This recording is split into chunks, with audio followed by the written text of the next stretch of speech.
दोस्तों, आज इस वीडियो में आप गोबर के उपलों से एक ऐसी खाद बनाने की विधि सीखेंगे जो गोबर और कंपोस्ट दोनों खादों से 3 गुना अधिक शक्तिशाली है। इसके अलावा ये खाद 2.5-3 महीने की बजाय केवल 32 दिनों में तैयार हो जाएगी। और तीसरी बात यह है, इस खाद के प्रयोग से आपके पौधे फलों, सब्जियों और फूलों से लद जाएंगे। और चौथी बात यह है, इस खाद में फंगस नाशक और कीटनाशक गुण भी होंगे और लागत सिर्फ 25-30 के आसपास ही आएगी और कोई ऐसा हानिकारक रसायन प्रयोग नहीं होगा। नमस्कार दोस्तों, आप सभी का स्वागत है हमारे चैनल नए विचार में। दोस्तों, मेरे को कई प्रश्न ऐसे आए जिनमें पूछा गया, क्या गोबर के ताज़े गोबर को, गाय या भैंस का जो भी हो, ताज़े गोबर को पौधों में डाल सकते हैं।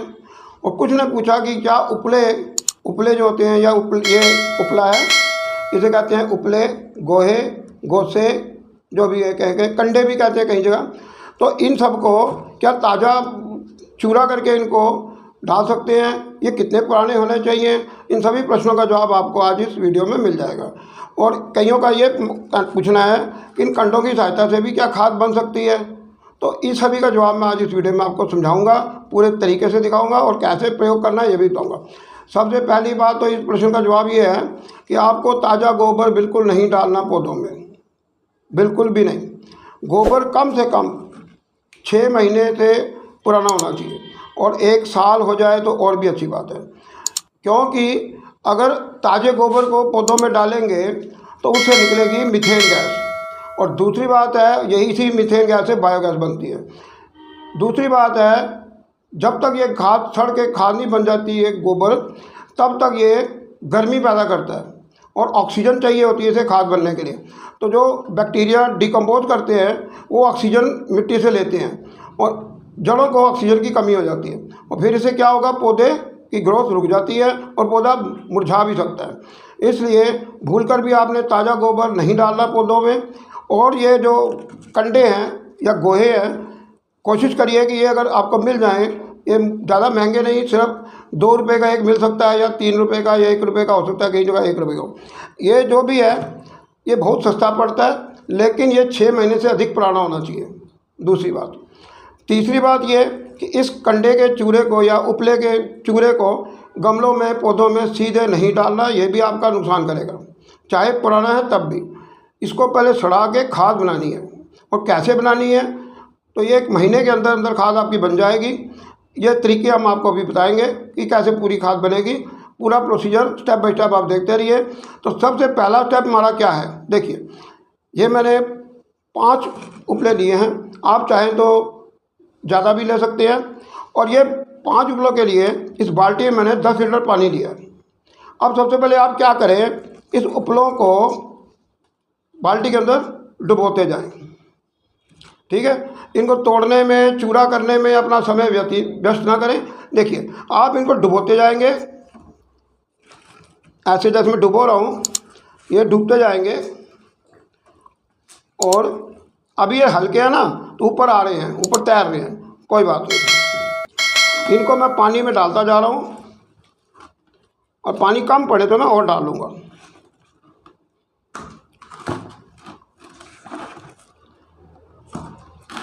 ये पानी मेरा थोड़ा कम रहा और ये इनका थोड़ा चूरा है नीचे का, देखिए।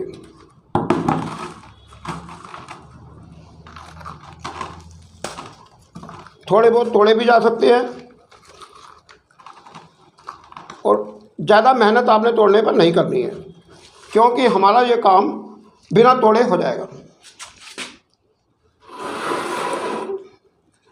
अब मैं इसमें पानी और डालता हूँ, क्योंकि ये पानी में अच्छी तरह से डूब जाने चाहिए।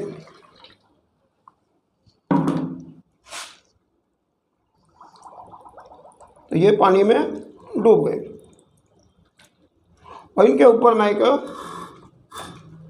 ईंट रख दूंगा जो इनको दबा के रखेगी नीचे और ऊपर नहीं आने देगी। चाहे 1 या 2 ईंटें रख दें आप और ये इनको दबा के रखें।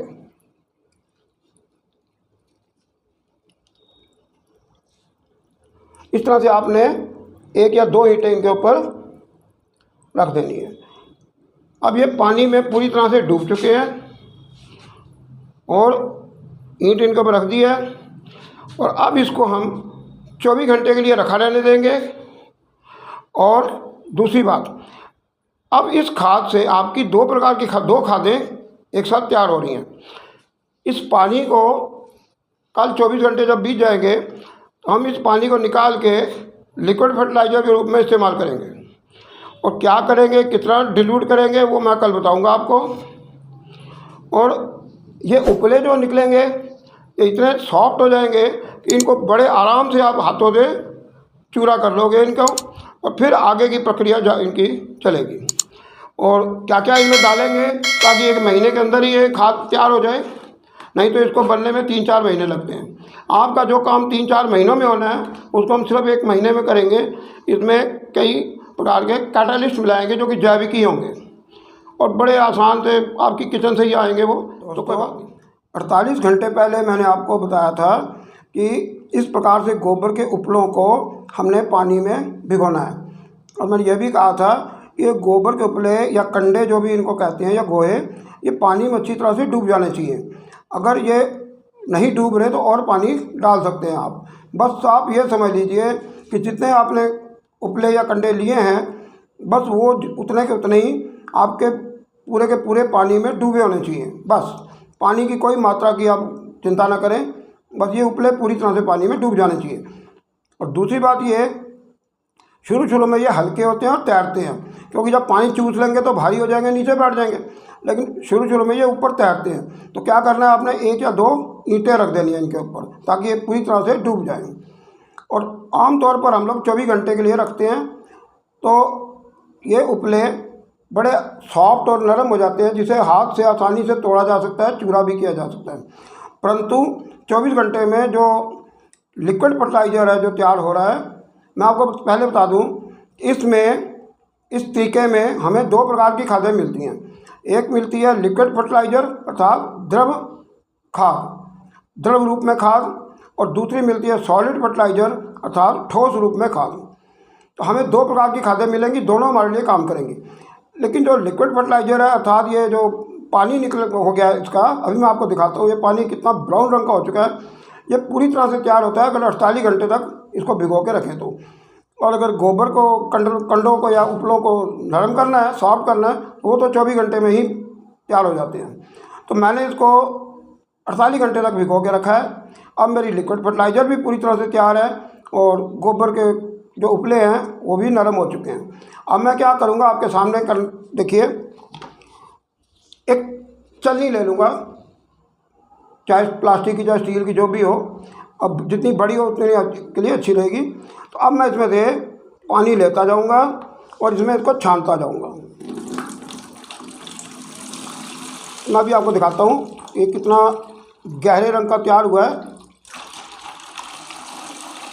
हम इसको छानते इसलिए हैं कि ये जो इसमें उपले हैं इनके टुकड़े टूट जाते हैं, चूरा भी हो जाता है, तो वो ना जाए। क्यों, इसकी अभी इसकी कम से कम 1 महीना तक सड़ के ये पूरी तरह से खाद में बदलेगा और काले रंग का हो जाएगा।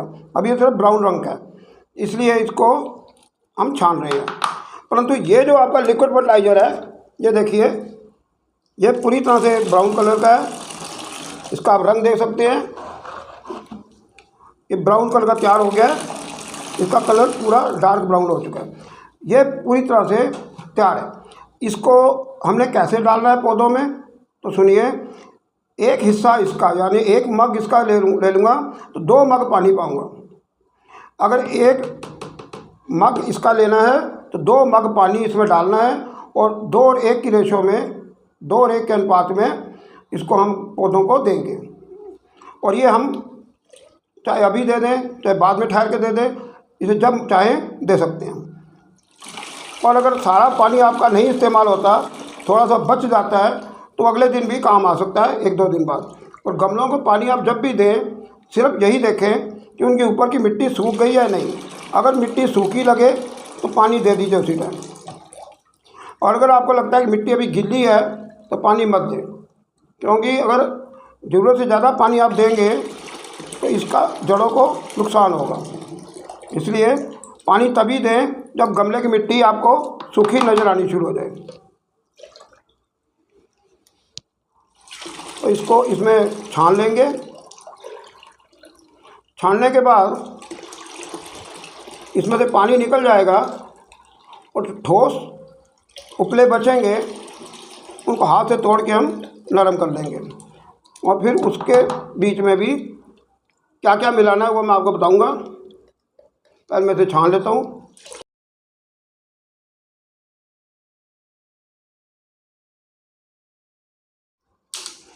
अब हम क्या करेंगे, इन उपलों को बीच में से निकालेंगे। और आपकी इच्छा है, अगर आप बिना ग्लव्स या दस्तानों के कर लेते हैं तो कोई बात नहीं, कोई हानि भी नहीं है।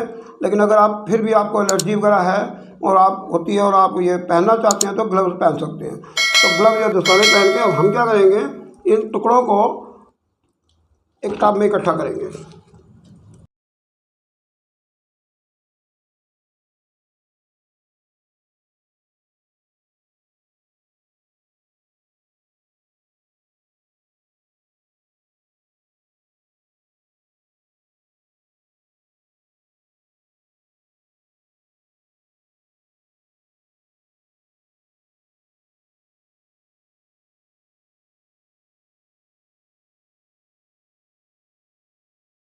तो दोस्तों अब आपको एक दिख रहा होगा कि बाल्टी करीब करीब ऊपर तक ये हमारे लिक्विड फर्टिलाइज़र से भर चुकी है और इसका रंग कितना डार्क है, डार्क ब्राउन कलर है।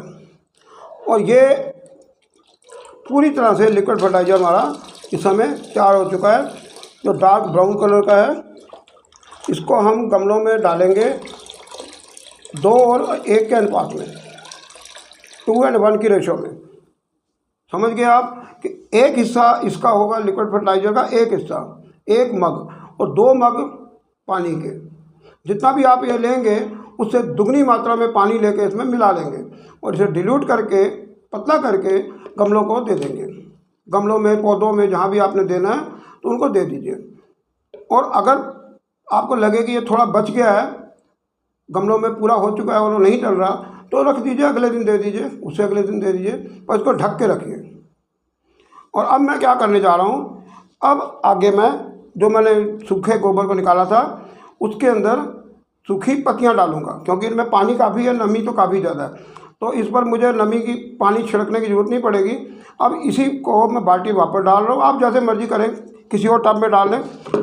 तो अगर आपके पास ज़्यादा बड़ा टब नहीं है तो आप वापस इस बाल्टी में डाल सकते हैं, खाली हो चुकी है बकेट। अब मैं इससे तो डालूँगा गमलों में, पतला करके गमलों में डालूँगा, या जैसे भी आप स्प्रे करना चाहते हैं स्प्रे कर ले या गमले में डाल दें जिस समय। तो अब मैं इसे हटा रहा हूँ। तो दोस्तों ये मैंने अपने गार्डन से सूखी पत्तियाँ एकत्रित की थी और उनको हाथ से तोड़ के इनको चूरा कर लिया है। जितना ये छोटे टुकड़े बन सकते हैं बना लिए। तो सूखी पत्तियों को आपने क्या करना है, कोई भी गार्डन में किसी भी चीज़ की सूखी पत्तियाँ हों, इन सूखी पत्तियों को हाथ से आपने मसल के इनका चूरा बना लेना है। तो अब इसको क्या करेंगे, हम अपने ये गोबर की खाद को उठा के इसमें चूरा करके डालते रहेंगे थोड़े थोड़े, और ऊपर से सूखी पत्तियां भी डालते रहेंगे। बाद में इनको अच्छी तरह से मिला लेंगे।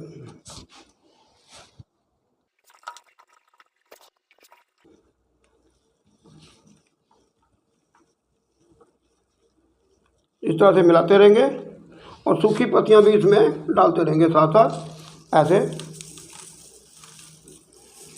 ठीक है। ये देखिए मैं सूखी पत्तियां मिला रहा हूँ इसके अंदर।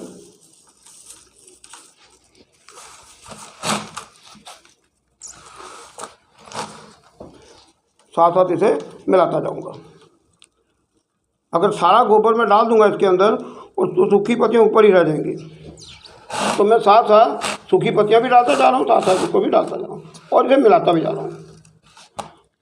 तो आपकी जो खाद तैयार हो रही है और वो सिर्फ गोबर की खाद नहीं रही, बल्कि इसमें सूखी पत्तियां भी आ गई हैं और कंपोस्ट का भी मिला जुला ये लाभ देगा। और इसके बाद कल मैं इसमें और फिर इसको हम क्या करते हैं हम लोग कि 3 दिन के लिए पूरी तरह से मिला के हम इसको 3 दिन के लिए ऐसे ही छोड़ देते हैं और फिर तीसरे दिन इसको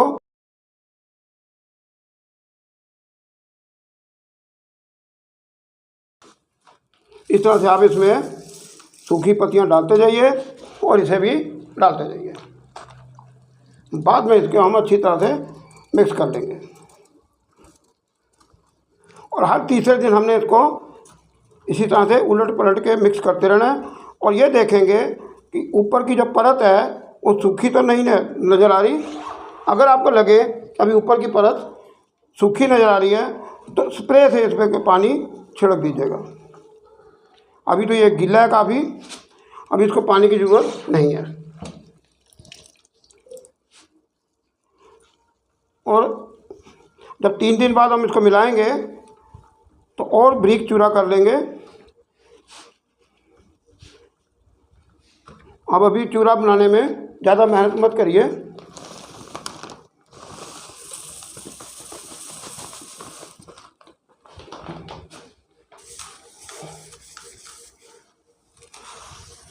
हल्का सा हाथ चला दीजिए, क्योंकि हर तीसरे दिन हम करेंगे तो ये अच्छी तरह से मिक्स हो जाएंगे। और इनको हम क्या करेंगे, बाल्टी से निकाल के किसी बड़े टब में डाल देंगे, उसमें अच्छी तरह से इनको मिक्स करेंगे। और इसी तरह हम करते रहेंगे।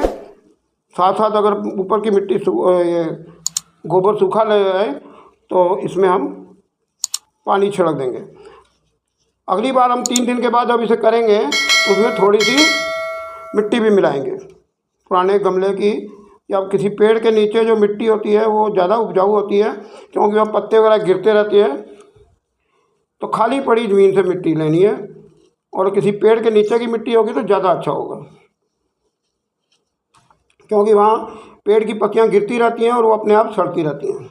तो वो मिट्टी काफ़ी जीवाणुओं से, माइक्रोब से भरी होती है, तो इसलिए उस मिट्टी को हम इस्तेमाल करते हैं।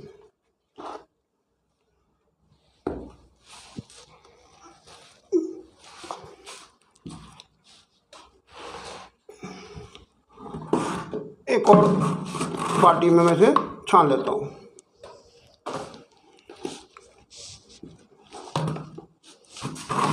थोड़ा सा पानी इसके अंदर है, इसे मैं छान देता हूँ।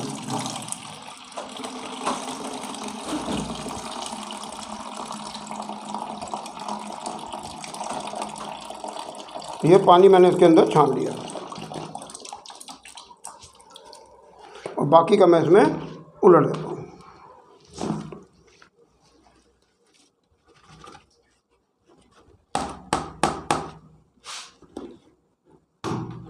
और अगर इसे थोड़ा सा चूरा कर लेता हूँ हाथ से, क्योंकि हर तीसरे दिन हम इसे मिलाते रहेंगे और ऐसे इसका चूरा बनाते रहेंगे। तो इससे क्या होता है, ये जल्दी प्रक्रिया उसकी सड़ने की होती है, तो खाद जल्दी तैयार होती है और ये अच्छी तरह से डिकम्पोज हो जाएगा और ये पूरे तरह से बिल्कुल काला पड़ जाएगा। अब मैंने इसमें सारी सूखी पत्तियाँ मिला दी हैं। मैं आपको दिखा देता हूँ। ये सूखी पत्तियाँ मैंने मिला दी इसके अंदर।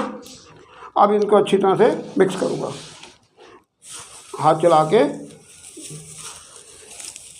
सूखी पत्तियाँ हमारा 2 काम करती हैं। एक तो खाद बनाने में मदद कर रही हैं, सूखी पत्तियाँ भी खाद का हिस्सा बन जाएंगी, सूखी पत्तियों से भी खाद बनेगी। और दूसरी बात ये है कि गोबर के अंदर जितना पानी था वो ये सूखी पत्तियाँ चूस लेंगी और गोबर जल्दी ड्राई हो जाएगा। और जब 3 दिन के बाद मैं ये देखूँगा, चाहे आप ये एक तो ये मौसम पर निर्भर करता है काफ़ी। अगर गर्मियों का मौसम है तो आप इसे नज़र मारते रहिए हर रोज़। अगर आपको लगे कि ऊपर की परत सूखी हुई है तो उसमें पानी छिड़क दें थोड़ा सा। और अगर सर्दियों के मौसम में तो आपको 3 दिन के बाद शायद मिट्टी गीली, गोबर गीला ही नजर आए, तो वहाँ 4-5 दिन भी बाद पानी छिड़क सकते हैं। लेकिन आपने मिक्स जरूर करना है, चाहे वो सूखे चाहे वो गीला हो। हर तीसरे दिन इसको खुरपे से मिक्स करना है, या किसी बड़े टब में निकाल के, इसे बाल्टी में नहीं मिक्स किया जा सकता अच्छी तरह से, किसी टब में निकाल लें, बड़े टब में, और उसको मिक्स कर दें। हाँ, अगर आपके पास रखने की जगह नहीं है इतनी कि टब को आसानी से रखा जा सके कहीं, तो आप उसको फिर बाद में टब को बाल्टी में उलट लीजिए, बकेट में डाल लीजिए। हाँ, ये बात ज़रूर है, इस बाल्टी को ढक कर रखना है, नंगा नहीं रखना। एक तो इस पर मक्खियाँ वगैरह बैठेंगी तो कीड़े पड़ेंगे, मक्खियाँ अंडे दे देती हैं और इसके अलावा बहुत सारे कीड़े छोड़ जाती हैं, तो इनसे वो फिर खाद में कीड़े पड़ते हैं और स्मेल भी आएगी, दुर्गंध आएगी। इसलिए आपने इसको ढक के रखना है। और दूसरी वैसे भी इसमें से दुर्गंध निकलती है, स्मेल निकलती है, फाउल स्मेल होती है थोड़ी, तो इसलिए आप उसको ढक के रखेंगे तो स्मेल नहीं आएगी। और एक और ध्यान देंगे, इसके वो धूप में नहीं रखना, धूप में नहीं रखना इसलिए क्योंकि जो खाद तैयार करते हैं जीवाणु या बैक्टीरिया, वो सूर्य की अल्ट्रावायलेट किरणों से मर जाते हैं, तो इसलिए उनको नुकसान पहुंचता है। इसलिए इसको किसी छायादार स्थान पर रखना है ताकि सूर्य की धूप इस पर सीधे ना पड़े, चाहे गर्मियों का मौसम हो चाहे सर्दियों का। छायादार स्थान में ये खाद जल्दी तैयार होगी, अच्छी तैयार होगी। और अगली बार 3 दिन बाद मैं फिर इसमें मिलाऊंगा, कुछ और चीज़ें भी आपको दिखाऊंगा। हम कीटनाशक भी मिलाएंगे, वो आपको दिखाएंगे जैविक टोटली, और वो कीटनाशक आपकी रसोई से ही लूँगा मैं, आपके रसोई में ही पाए जाते हैं वे। ऐसी कोई हम हानिकारक या जहरीले नहीं लगाएंगे क्योंकि ऑर्गेनिक खेती कर रहे हैं। ऑर्गेनिक कृषि में, खेती में हम किसी भी ऐसे केमिकल का इस्तेमाल नहीं करते जो किसी भी तरीके से हानिकारक हो। तो ये मेरा तैयार हो चुका है। अब इसको मैं किसी चीज़ से ढक दूंगा।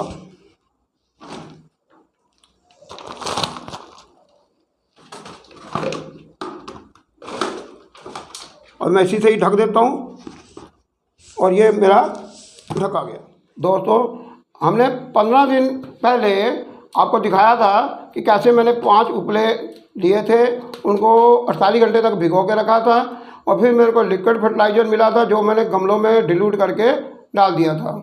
और दूसरी मिली थी मेरे को सॉलिड फर्टिलाइज़र, ठोस खाद गोबर के रूप में, और उसको मैंने क्या किया था, पत्तियां मिक्स करके, सूखी पत्तियां, उनका चूरा मिक्स बीच में मिला के मैंने उसको रख दिया था। और फिर मैंने कहा था कि इसको हर तीसरे दिन चेक करना है, आपने उलट पुलट करना है, थोड़ा मिक्स करके उनको फिर देखना है। अगर पानी कम हो गया हो तो उसके ऊपर पानी का छिड़काव करें, स्प्रे से कर दें या हाथ से छिड़कें, लेकिन ये चेक करते रहे हर तीसरे दिन, ये जो है परत गोबर की सूखनी ना पाए। इस तरह करते हुए मेरे 15 दिन बीत गए। अब 15 दिन के बाद आज मैं ये सारा फिर मैंने क्या किया था इस बीच में आपको और बता दूं, 15 उपले मैंने फिर और लिए, उनको भी मैंने इसी तरह 48 घंटे के लिए भिगोया और उनका चूरा भी इसके अंदर डाल दिया। अब ये जो मेरे पास गाद है गोबर की, उपलों की या कंडे की जो भी खाद मेरे पास प्राप्त है, वो कुल 20 उपलों की खाद मेरे को प्राप्त हो चुकी है। अब मैं इनको क्या कर रहा हूँ, 15 दिन के बाद फिर आपको दिखा रहा हूँ कि ये मेरी खाद लगभग आधे के करीब तैयार हो चुकी है। अब देखिए इसका कलर कितना डार्क हो गया है, डार्क ब्राउन हो गया है। बस ये पूरी जब काले रंग की हो जाएगी और इसमें से नमी बिल्कुल नहीं रहेगी, और जब हम उसमें मिट्टी मिक्स करेंगे तो ये थोड़ी थोड़ी सूख जाएगी, तो हम इसको गमले में मिक्स करेंगे मिट्टी के साथ और मैं आपको ये दिखाऊंगा। तो अभी देखते हैं, लगभग 15 दिन या 12-15 दिन और लगेंगे, तो लगभग 1 महीने के अंदर अंदर हमारी ये खाद बिल्कुल काम करने लायक हो जाएगी। तो अब इस तरह से हम गोबर के लेयर लगाएंगे। ये लेयर आपके सामने मैंने लगा दी। अब इसमें क्या करूँगा, इसमें मैं डालूँगा ये जो सूखी पत्तियाँ हैं, मैंने इनके अंदर मिट्टी मिक्स कर दिया, गमले की पुरानी मिट्टी, पुराने गमले की मिट्टी को मैंने इस पत्तियों के अंदर डाल दिया। अब मिट्टी की अलग लेयर मुझे लगाने की ज़रूरत नहीं है, इसके अंदर मिट्टी मिक्स है। अब ये दोनों पत्तियाँ और मिट्टी दोनों मिल के गोबर के साथ आपकी खाद को और शक्तिशाली बना रही हैं, और मिट्टी इसको जल्दी गलाएगी, जल्दी सड़ाएगी खाद को, और खाद की जो डिकम्पोजिंग प्रक्रिया है वो काफ़ी तेज़ हो जाएगी। और इसके अंदर अब मैं 2 कैटालिस्ट मिलाऊंगा अभी आपके सामने।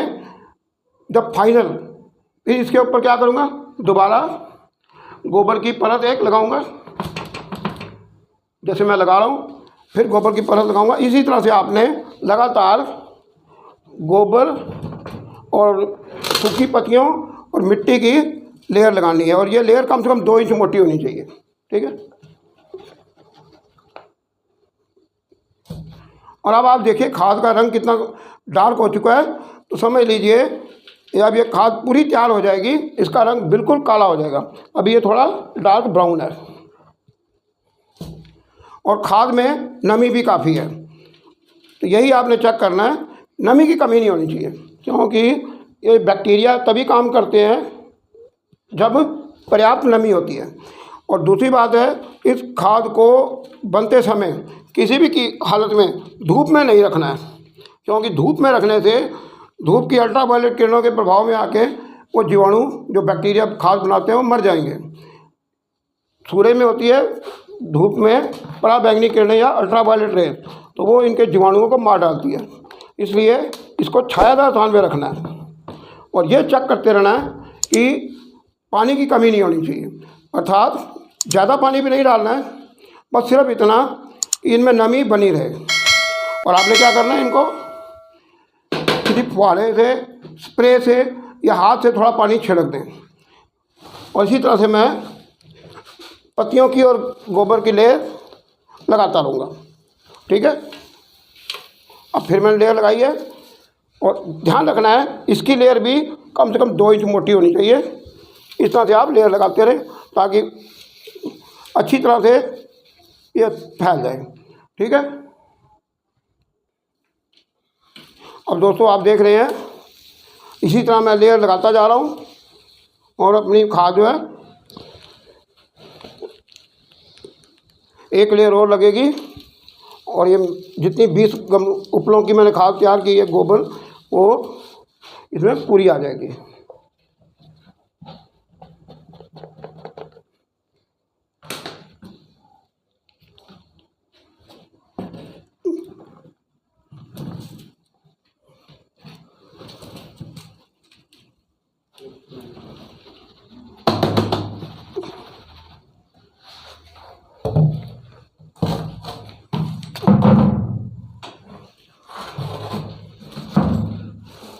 और ये मैं इसके ऊपर ये अपनी पत्तियाँ सारी बिछा दूँगा और इनको अच्छी तरह से मिक्स भी कर दूँगा।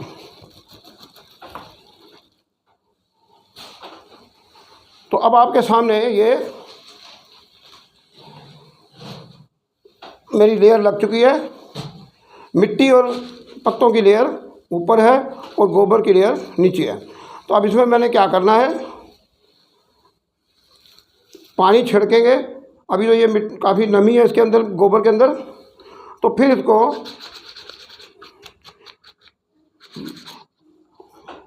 अब इसके ऊपर हम क्या करेंगे, देखिए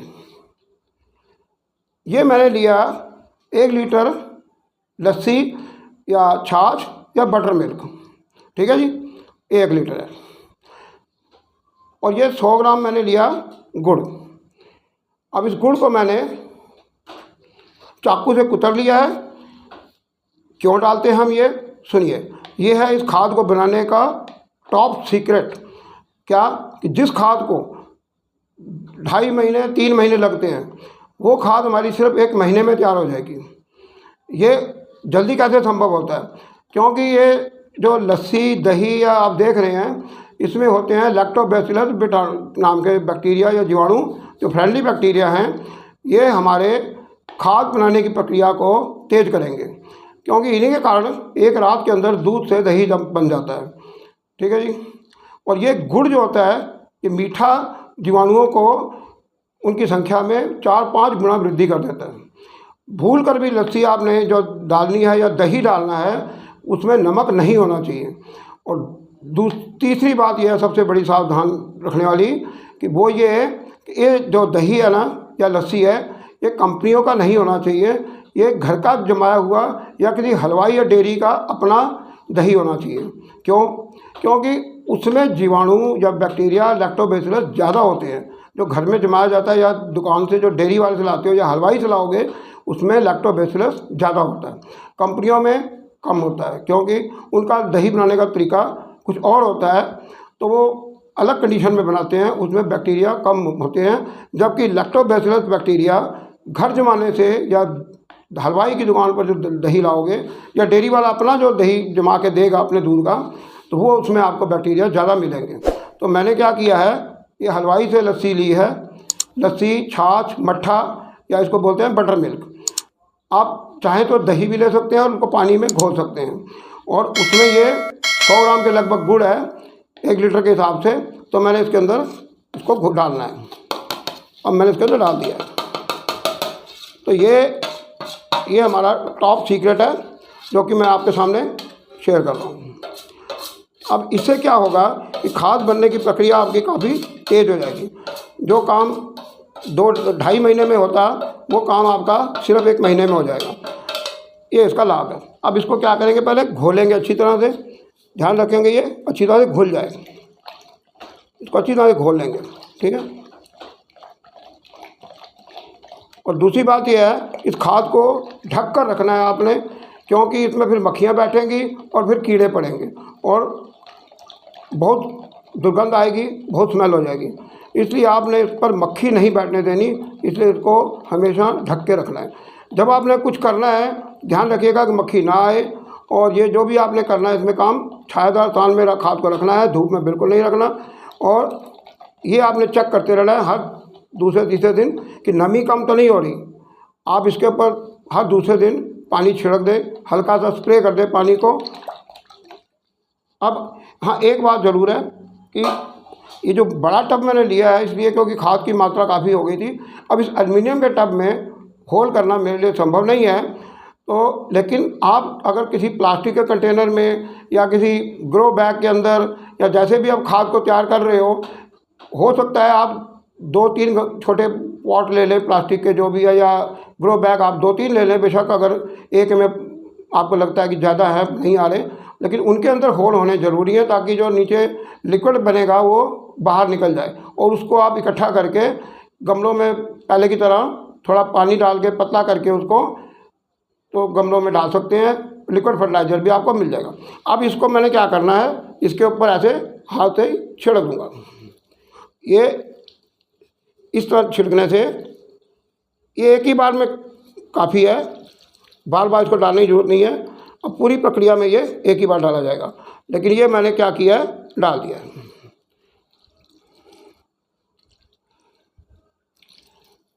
ठीक है दोस्तों, ये इस तरह से मैंने इसको अच्छी तरह से ऊपर छिड़क दिया है।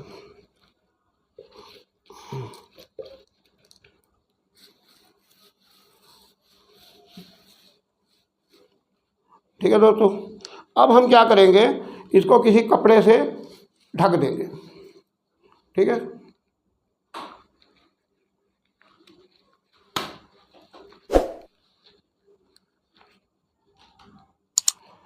तो दोस्तों मैंने इस खाद को अच्छी तरह से कपड़े से, पुराने कपड़े से ढक दिया है। एक पुरानी चादर दी है जिसे मैंने इसको ढक दिया। अब इसको किसी छायादार स्थान पे रख दूंगा और धूप में नहीं रखना, और हर दूसरे दिन 1-2 दिन के बाद चेक करते रहना है कि नमी बरकरार है या नहीं। अगर मुझे लगे कि नमी कम है तो मैं इसमें थोड़ा पानी छिड़क दूंगा, और 5-6 दिन के बाद किसी खुरपे आदि से या दस्ताने पहन का हाथ से इनको थोड़ा मिक्स भी करता रहूँगा। तो आप लंबे वाला खुरपा होता है जो वो ले लें, बेशक छोटा खुरपा पहुंच नहीं पाएगा, तो लंबा खुरपा जो होता है उससे आप अच्छी तरह से जैसे गुड़ाई करते हैं गमले में, इस तरह से इसकी गुड़ाई करेंगे, गोडी करना इस तरह से, और वो उलट पुलट करके इस खाद को पत्तियों के साथ मिक्स करते रहेंगे। तो आपको और बेटर रिजल्ट मिलेंगे, बेहतर परिणाम मिलेंगे, और आपकी खाद उतनी जल्दी तैयार होगी अगर आप इसकी मिक्सिंग करते रहेंगे। अगर संभव हो सके तो हर दूसरे तीसरे दिन इसकी मिक्सिंग करते रहें, उलट पुलट करते रहें, दस्ताने पहन लें बेशक, और लंबा खुरपा ले लें। एक लंबा खुरपा आता है, वो लंबे खुरपे से क्या होगा कि नीचे तक वो खुरपा चला जाएगा, उसकी हद से आप जब इसमें गुड़ाई करेंगे, गोडी करेंगे, तो ये आपकी जो खाद है ये अच्छी तरह से पत्तियों के साथ और मिट्टी के साथ मिक्स होती रहेगी, और ये काफ़ी लाभ देगी। एक और मैं बात आपको बताना चाहता हूँ, अगर आप चाहते हैं कि इस खाद में फंगीसाइड यानी कि फंगस नाशक भी मिल जाए तो आप क्या करें, लकड़ी की राख लेके उसको भी इसके ऊपर अच्छी तरह से छिड़क दें। तो ये फंगस नाशक जो है आपके पौधों में फंगस का संक्रमण नहीं होने देगी और ये आपके लिए एक जैविक कीटनाशक के रूप में काम भी करेगी। तो ये ध्यान रखिए, मैंने आपको 2 सीक्रेट दिए आज। एक तो ये कि गुड़ और दही का प्रयोग हम करते हैं खाद को जल्दी तैयार करने के लिए, और ऊपर से इसको फंगस से बचाए रखने के लिए पौधों को इसमें लकड़ी की कोई जो लकड़ी जलती है तो लकड़ी के जलने से जो राख होती है वो लेनी है। उपलों की जली हुई राख नहीं, लकड़ी जलने से जो राख उत्पन्न होती है वो आप किसी पता कर लें जो जहाँ कहीं भी लकड़ियाँ जला के कुछ काम करते हो, कुछ बनाते हो, और वो लकड़ियों की राख जो निकलती है उस राख को इसके ऊपर आपने थोड़ा सा इतनी मात्रा लेके 1 किलो के लगभग इसके ऊपर छिड़क देनी है। और जब आप मिक्स करेंगे खुरपे के साथ तो वो राख भी इसके साथ अच्छी तरह से मिक्स हो जाएगी। अब हम आपको ये मिलते हैं इस खाद के पूरी तरह तैयार हो जाने के बाद, और मैं आपको दिखाता हूँ कितनी अच्छी खाद तैयार हुई है। ठीक है दोस्तों, आज हमारा 32वां दिन है इस खाद को बनाते हुए। हमें 32 दिन पहले हमने शुरू की थी, तो आज 32 दिन बीत चुके हैं और आज 32वें दिन हम देखते हैं हमारी खाद कैसी बनी है। देखिए दोस्तों, ये उपलों से मैं खाद बना रहा था और मैंने कहा था उपलों से गोबर की खाद बन सकती है, और ये देखिए ये कितनी शानदार बनी है। इसका रंग कलर देखिए, बिल्कुल ब्लैक है, बिल्कुल काले रंग की है और दाना दाना अलग हो रहा है। ये इतनी अच्छी खाद बनी है, ये देखिए कितनी अच्छी खाद बनी है। तो आप इसको देखिए, बिल्कुल ब्लैक कलर की। तो आपने क्या करना है, अपने गमलों में हर 15 दिन के बाद थोड़ी थोड़ी खाद देनी है। खाद देने से पहले आपने गमले में गुड़ाई या गोडी करनी है, फिर अपने खुरपे की सहायता से थोड़ी सी खाद इसमें डालनी है गमले में ऊपर की परत में, और उसके बाद आप जब पानी देंगे तो ये खाद घुलकर जड़ों तक पहुंच जाएगी, और धीरे धीरे जितना पानी देते जाएंगे तो ये खाद जड़ों तक पहुंचती जाएगी। और दूसरी बात, सबसे बड़ी बात जो ध्यान देने वाली बात है वो ये है कि आपने गमले में पानी तभी देना है जब आपको गमले के ऊपर की मिट्टी सूखी नज़र आए, और उसको आप गुड़ाई करके और पानी डाल दें। लेकिन अगर आपने ज़्यादा पानी दिया जब गमले की मिट्टी गीली हो, उस समय आप पानी मत दें, क्योंकि इससे जड़ों को हानि पहुंचेगी। इसलिए आप, और फंगस का संक्रमण भी हो सकता है, इसलिए आप गमले में पानी तभी दें जब आपको लगे कि गमले की ऊपर की मिट्टी सूख रही है। सूखने लगी है तो समझ लीजिए कि आप गमले में पानी देना है। तो आप गमले को चेक करते रहें, जब आपको लगे कि ऊपर की मिट्टी सूख गई है गमले की, तो आप उसमें थोड़ी सी गोडी करके गुरपे से उसमें पानी दे दें। और खाद आपने सिर्फ 15 दिन के बाद डालनी है। हर 15 दिन के बाद थोड़ी सी खाद गमले में पौधे के चारों ओर डाल दें, और खाद डालने से पहले एक बार गुड़ाई कर लें गमले की। बस ये आपने ध्यान रखना है। तो ओके जी, ठीक है जी, धन्यवाद।